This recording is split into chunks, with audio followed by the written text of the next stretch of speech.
Mars, commonly referred to as the Red Planet, is one of our closest neighbors beyond the Moon.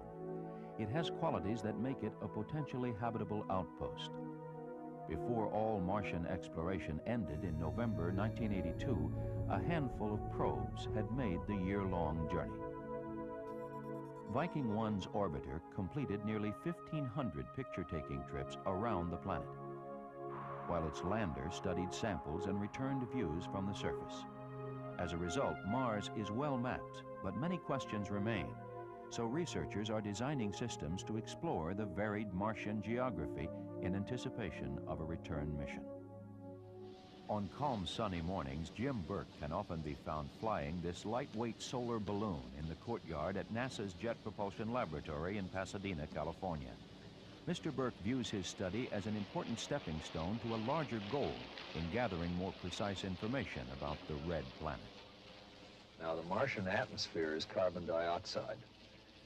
And if you put a black balloon that's light enough, with a light enough payload, into that atmosphere, the sun shining on the black balloon will warm it up like the heat inside a parked car with the windows shut.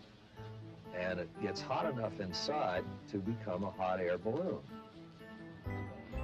Scientists, students, and engineers from JPL and the California Institute of Technology have taken the concept a step further by testing the feasibility of this 30-foot diameter solar balloon that might be used to study Mars. In theory, the device could be blown around by local Martian winds during the day to collect data and take pictures. At night, it would cool down, lose buoyancy, and lower itself to the ground to survey the planet's surface. The small, clear balloon holds the larger one off the ground at night so it won't get damaged. There are many regions of Mars that could be explored this way, according to Jim Burke. One very interesting possibility is to put the balloon in the atmosphere, get it inflated, operating up in the polar regions, and let the circumpolar winds drift it down across the polar cap over the layered terrain, which is in the canyons that spiral out from the polar cap, then across the immense dune fields that surround the polar caps, and on downward into temperate latitudes on Mars. To remotely explore the surface of Mars, a number of devices have been investigated. They include early roving vehicle prototypes designed to crawl or wheel their way across alien terrain. Rovers continue to be designed today based on some of these models. University of Arizona's Lunar and Planetary Labs graduate students and faculty have recently built this gigantic two-wheeled prototype Mars rover. Another vehicle being developed is this robotic six-wheeled version, which is JPL's latest test bed for understanding the control and vision systems needed for a Mars mission. According to Brian Wilcox of the Robotics and Teleoperators Research Group at JPL, sending commands to a rover on Mars would be difficult because of the 10 to 40-minute round-trip delay. You can't just sit there and steer in your armchair from a TV monitor and make the vehicle do useful things because of this long speed of light delay.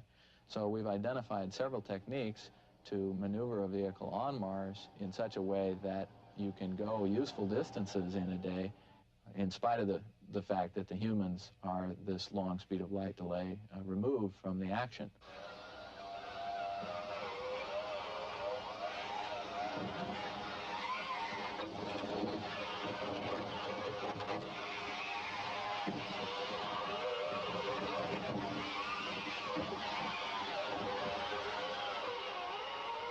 The rugged vehicle has two TV cameras for eyes and is capable of climbing objects a third taller than its wheel height. The proposed mission vehicle would have robotic arms to make measurements and collect rock and soil samples.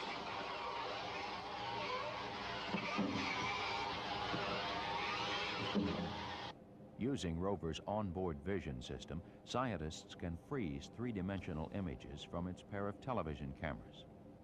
They can then designate the pathway to follow, continually updating commands from Earth so that the rover is able to avoid obstacles and hazards.